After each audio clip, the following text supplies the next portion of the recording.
بسم الله الرحمن الرحيم. الحمد لله رب العالمين، والصلاة والسلام على رسوله الكريم ومن تبعهم بإحسان إلى يوم الدين. أما بعد،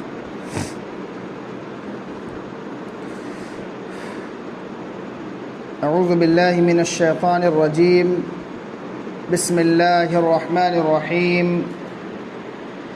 كيف تكفرون بالله وكنتم أمواتا فأحياكم ثم يميتكم ثم يحييكم ثم إليه ترجعون.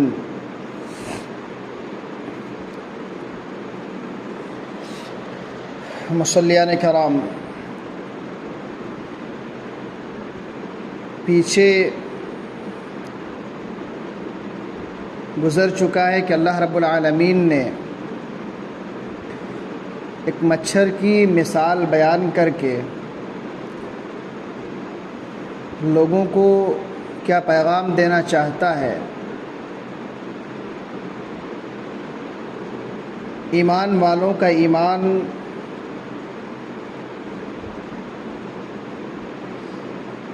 اس مثال سے تازہ ہو جاتا ہے، اور جن لوگوں نے کفر کیا، انکار کیا، جو لوگ سرکشی پہ اڑ جاتے ہیں، ان لوگوں کے لیے وہی چیز نقصان دہ ثابت ہو جاتی ہے.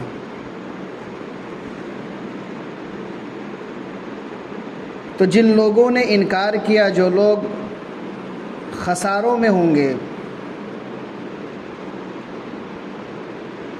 ان لوگوں کے تعلق سے یہ بیان کیا جا رہا ہے کہ فَكَيْفَ تَكْفُرُونَ بِاللَّهِ، کہ تم اللہ رب العالمین کا انکار کیسے کرتے ہو.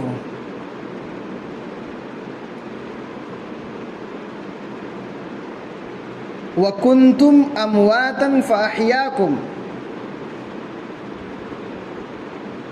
جبکہ وَكُنْتُمْ أَمْوَاتًا، جبکہ تم مردے تھے، مرے ہوئے تھے. فَأَحْيَاكُمْ، اس نے تمہیں زندہ کیا. تم اللہ رب العالمین کا انکار کیسے کرتے ہو، اللہ کے ساتھ کفر کیسے کرتے ہو، جبکہ تم مرے ہوئے تھے، بے جان تھے، کچھ بھی نہیں تھے. اللہ رب العالمین نے تمہیں زندگی بخشی، تمہیں اللہ رب العالمین نے زندہ کیا. ثم یمیتکم، پھر تمہیں موت دے گا. ثم یحییکم، پھر تمہیں زندہ کرے گا. ثم الیہ ترجعون، پھر تمہیں اسی کی طرف لوٹ کر جانا ہے.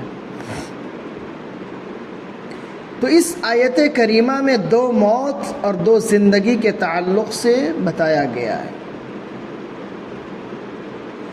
کہ تم مردار تھے، اللہ نے تمہیں زندگی عطا کیا، تمہیں زندہ کیا. ثم یمیتکم، پھر اللہ رب العالمین تمہیں موت دے گا. ثم یحییکم، پھر تمہیں زندہ کرے گا. تو دو موت اور دو زندگی کا تذکرہ کیا گیا ہے. تو پہلی موت سے مراد کیا ہے؟ یعنی ہر انسان کو دو موت اور دو زندگی کا سامنا کرنا ہے. پہلی موت سے مراد عدم ہے. عدم یعنی کہ نیست، کچھ بھی نہیں، اس کو موت سے شمار کیا گیا ہے کہ کچھ بھی نہیں تھے. اللہ رب العالمین نے اس سے تمہیں زندگی بخشی. ماں کے پیٹ سے جب ایک انسان کی پیدائش ہوتی ہے تو اس کی وہ پہلی زندگی ہے. پہلی موت عدم یعنی کہ کچھ بھی نہیں تھے. پہلی زندگی ماں کے پیٹ سے جب ایک انسان نکلتا ہے تو وہ پہلی زندگی. اور یقیناً اللہ رب العالمین بے شمار مراحل سے گزارتے ہوئے ایک انسان کی پیدائش کرتا ہے. بخاری شریف کی حدیث سے اللہ کے نبی صلی اللہ علیہ وسلم فرماتے ہیں کہ 40 دن تک ایک انسان نطفے کی شکل میں رہتا ہے، رحم مادر میں 40 دن تک ایک انسان نطفے کی شکل میں رہتا ہے، پھر 40 دن تک وہ جو نطفہ ہوتا ہے، منی کا قطرہ، وہ خون کی شکل اختیار کر لیتا ہے اور 40 دن تک خون کے لوتھڑے کی شکل میں رہتا ہے جس میں ہڈیاں نہیں ہوتی ہے۔ تو 40 دن تک منی کے نطفے کی شکل میں، پھر 40 دن تک خون کے لوتھڑے کی شکل میں، اس کے بعد 40 دن تک گوشت کے ٹکڑے کی شکل میں ایک انسان کو اللہ رب العالمین رکھتا ہے ماں کے پیٹ میں۔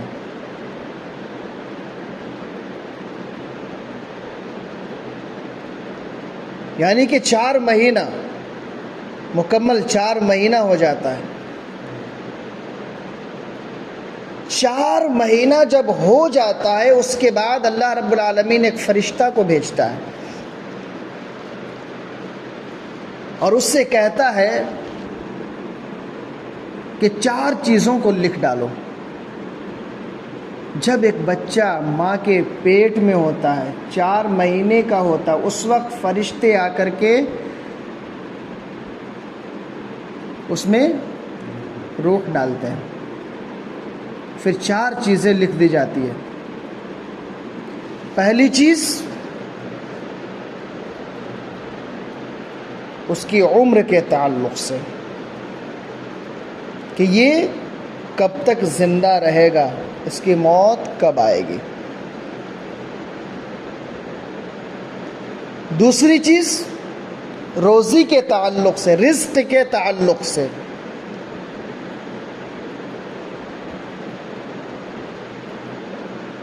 کیا کھائے گا، کیا پیے گا، کتنا کمائے گا۔ رزق کے تعلق سے جتنی بھی باتیں ہیں ان تمام چیزوں کے تعلق سے فرشتے اسی وقت لکھ دیتے ہیں جب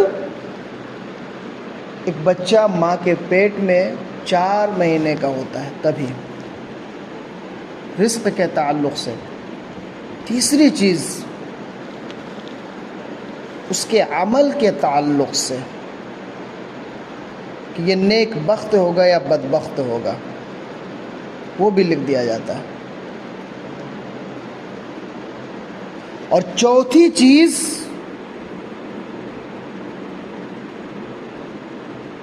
پہلی چیز اس کا عمل، دوسری چیز اس کی روزی، تیسری چیز اس کی عمر، اور چوتھی چیز نیک ہوگا یا برا۔ پہلی چیز اس کا عمل کہ وہ کیا کرے گا کیا نہیں کرے گا، دوسری چیز اس کی روزی، کتنا کمائے گا کتنا کھائے گا، تیسری چیز اس کی عمر کہ کب تک زندہ رہے گا، کب اس کی موت آئے گی، چوتھی چیز نیک بخت ہوگا یا بدبخت ہوگا۔ یہ بخاری شریف کی حدیث ہے۔ ماں کے پیٹ میں جب ایک بچہ ہوتا ہے اسی وقت یہ ساری چیزیں لکھ دی جاتی ہیں۔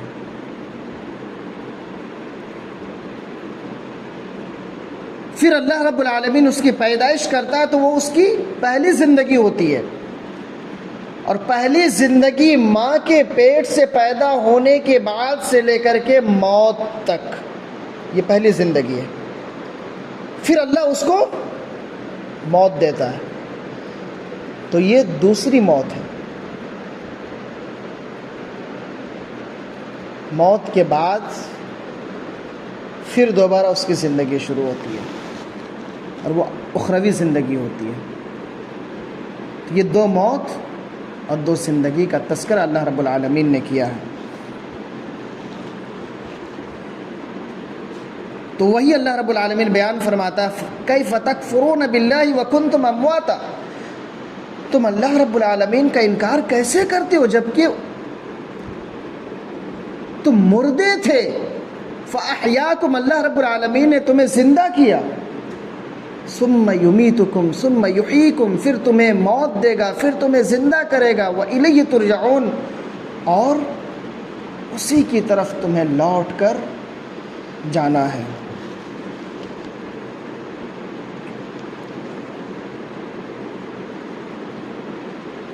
هو الذی خلق لکم ما فی الارض جميعا، وہی ہے جس نے تمہارے لیے ان تمام چیزوں کو پیدا کیا جو کچھ زمین میں ہے، وہی ہے جس نے تمہارے لیے زمین کی ساری چیزوں کو پیدا کیا۔ اسی سے استدلال کیا گیا ہے کہ روئے زمین میں جتنی بھی چیزیں ہیں تمام کے تمام چیزیں حلال ہیں، کیونکہ ساری چیزیں انسان کے لیے پیدا کی گئی ہیں، الا یہ کہ جس کی حرمت کی دلیل موجود ہو، جس کی دلیل آ جائے۔ کیونکہ اللہ رب العالمین فرما رہا هو الذی، وہی ہے جس نے خلق لکم تمہارے لیے پیدا کیا، ما فی الارض جمیعا، جو کچھ زمین میں سب کے سب، وہی ہے جس نے زمین کی ساری چیزوں کو تمہارے لیے پیدا کیا۔ تو زمین کی ساری چیزیں ہمارے لیے حلال ہیں سوائے ان چیزوں کے جن چیزوں کو حرام قرار دیا گیا ہے، صرف وہی چیزیں حرام ہیں، بقیہ ساری چیزیں حلال ہیں، اور ساری چیزوں کی حلت اس کی اصلیت ہے۔ اصل میں ساری چیزیں حلال ہیں اور حرام صرف وہی چیزیں ہیں جن چیزوں کی دلیل موجود ہے۔ تو اتنی ساری چیزوں کو بیان کیا، اس کے باوجود بھی ایک انسان اللہ رب العالمین کا انکار کرتا ہے، اور انکار وہی لوگ کرتے ہیں جنہیں آخرت پر ایمان نہیں ہے۔ انکار وہی لوگ کرتے ہیں جنہیں قیامت کے دن پر ایمان نہیں ہے، اور یقیناً قرآن کریم میں بے شمار مقامات میں اللہ رب العالمین نے قرآن میں ذکر کیا ہے کہ تقریباً سارے انبیاء کرام علیہم الصلاۃ والسلام سے ان لوگوں نے جن لوگوں کے درمیان نبی بھیجے گئے تھے، تو نبی جب قیامت کے تعلق سے ڈراتے تھے، جہنم کے عذاب کے تعلق سے ڈراتے تھے، تو وہ لوگ کہتے تھے متی ھذا الوعد ان کنتم صادقین، اگر آپ سچے ہیں تو یہ وعدے کا دن کب ہے، قیامت کب قائم ہوگی؟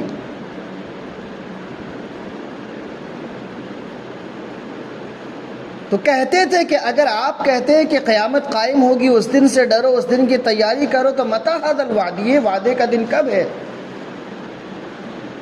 اللہ کے نبی صلی اللہ علیہ وسلم سے اللہ رب العالمین نے کہا قل انما العلم عند اللہ، کہہ دیجئے کہ اس کا علم اللہ رب العالمین کے پاس ہے۔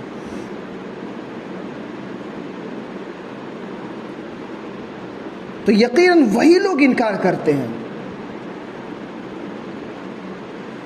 اللہ فرماتا ہے هو الذی خلق لکم ما فی الارض جمیعا، وہی ہے جس نے زمین کی ساری چیزوں کو تمہارے لیے پیدا کیا، ثم استوى الی السماء، پھر آسمان کی طرف اس نے قصد کیا، پھر آسمان کی طرف وہ مستوی ہو گیا، پھر آسمان کی طرف وہ چڑھ گیا۔ یقیناً یہ دلائل سے ثابت ہے کہ اللہ رب العالمین نازل ہوتا ہے اور اللہ رب العالمین اوپر بھی چڑھتا ہے۔ بخاری شریف کی حدیث ہے، اللہ کے نبی صلی اللہ علیہ وسلم فرماتے ہیں کہ اللہ رب العالمین رات کے تہائی حصے میں آسمان دنیا پہ نازل ہو کر اپنے بندوں کو پکارتا ہے، من یدعونی فاستجیب لہ، کون ہے جو مجھ سے دعا کرے میں اس کی دعا کو قبول کروں، ومن یسألنی فاعطیہ، کون ہے جو مجھ سے سوال کرے میں اس کے سوال کو پورا کروں، ومن یستغفرنی فاغفر لہ، کون ہے جو مجھ سے استغفار کرے میں اس کے گناہوں کو معاف کر دوں۔ یہ ہر رات کی بات ہے کہ اللہ رب العالمین آسمان دنیا پہ، اس آسمان دنیا پہ نازل ہو کر کے اپنے بندوں کو پکارتا ہے، کون ہے جو مجھ سے سوال کرے میں اس کی مانگ کو پوری کروں۔ کون ہے جو مجھ سے استغفار کرے میں اس کے گناہوں کو معاف کروں۔ فَسَوَّاهُنَّ سَبْعَ سَمَاوَاتٍ، اللہ رب العالمین نے ان 7 آسمانوں کو پھر درست کیا۔ درست کرنے کا مطلب آسمانوں میں جتنی بھی چیزیں، ان تمام چیزوں کو اللہ رب العالمین نے اپنے اپنے مقامات پہ رکھ دیا، جن میں سے 7 آسمان ہیں۔ یہ جو آسمان دنیا ہے جس کو ہم دیکھ سکتے ہیں، اس آسمان کو اللہ رب العالمین نے ستاروں سے مزین کر دیا۔ ان ستاروں کو فرشتوں کے ہاتھوں سے شیطانوں کا مارنے کا ذریعہ بنایا، جس کا ذکر اللہ رب العالمین نے سورہ ملک میں کیا ہے کہ وَلَقَدْ زَيَّنَّا السَّمَاءَ الدُّنْيَا بِمَصَابِيحَ وَجَعَلْنَاهَا رُجُومًا لِلشَّيَاطِينِ وَأَعْتَدْنَا لِلْعَذَابِ السَّعِيرِ، کہ تحقیق کہ ہم نے وَلَقَدْ زَيَّنَّا السَّمَاءَ الدُّنْيَا، تحقیق کہ ہم نے آسمانی دنیا کو مزین کر دیا بے مصابیح، ستاروں کے ذریعہ۔ وَجَعَلْنَاهَا رُجُومًا لِلشَّيَاطِينِ، اور ہم نے ان کو یعنی کہ ان ستاروں کو شیاطین کے مارنے کا ذریعہ بنا دیا۔ تو ان تمام چیزوں کو اللہ رب العالمین نے درست کیا۔ اس سے پہلی بات یہ معلوم ہوتی ہے کہ آسمان 7 ہے، اور دوسری بات یہ معلوم ہوتی ہے کہ اللہ رب العالمین نے آسمان سے پہلے زمین کو پیدا کیا۔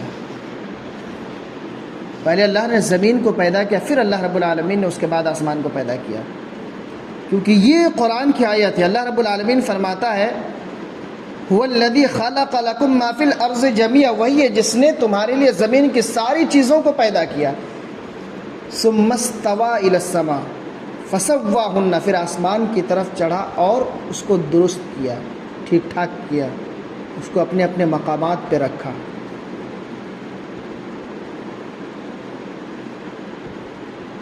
وَهُوَ بِكُلِّ شَيْءٍ عَلِيمٌ،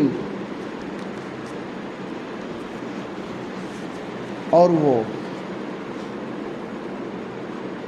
ہر چیز کا جانکار ہے۔ وہی ہے جو ساری چیزوں کا علم رکھتا ہے۔ تو یقیناً ان دونوں آیات میں ایسی باتوں کا ذکر ہے کہ جن پر ایمان لانا ہمارے لیے واجب اور ضروری ہے، کہ زندگی عطا کرنے والا اللہ رب العالمین ہے، موت دینے والا اللہ رب العالمین ہے، آسمانوں کو پیدا کرنے والا اللہ رب العالمین ہے، زمین کو پیدا کرنے والا اللہ رب العالمین ہے، زمین میں جتنی بھی چیزیں تمام کے تمام چیزوں کو اللہ رب العالمین نے ہمارے لیے پیدا کیا ہے۔ اللہ رب العالمین نے آسمانوں کو ستاروں کے ذریعہ مزین کر دیا، آسمان دنیا کو، ان ستاروں کو شیطانوں کے مارنے کا ذریعہ بنا دیا ہے، اور اللہ رب العالمین ہی ہے جو ان تمام چیزوں کے تعلق سے معلومات رکھتا ہے۔ تو یقیناً ان تمام چیزوں کا تعلق عقیدہ سے ہے، اور ایک انسان کے لیے سب سے ضروری چیز ہے کہ وہ اپنا عقیدہ درست کرے، اللہ رب العالمین پر ایمان لائے، کیونکہ اللہ رب العالمین پر ایمان لانا اس بات کی دلیل ہے کہ بقیہ تمام چیزوں پر ایمان لانا ہے، اور صرف زبانی دعویٰ نہیں بلکہ عملی طور پر یہ کر کے دکھانا ہے کہ ایمان کا مطلب کیا ہے۔ اللہ رب العالمین کی جتنی بھی چیزیں، ان تمام چیزوں کو مانا جائے، جس کو کرنے کا ہمیں حکم دیا اس کو کیا جائے، جس سے ہمیں روکا گیا اس سے رک جایا جائے، یہی اصل ایمان ہے۔ تو ہم اللہ رب العالمین سے دعا کرتے ہیں کہ العالمین ہمیں قرآن کریم کی صحیح سمجھ عطا فرما۔ اے رب العالمین ہمیں تجھ پر ایمان لانے کی توفیق عطا فرما۔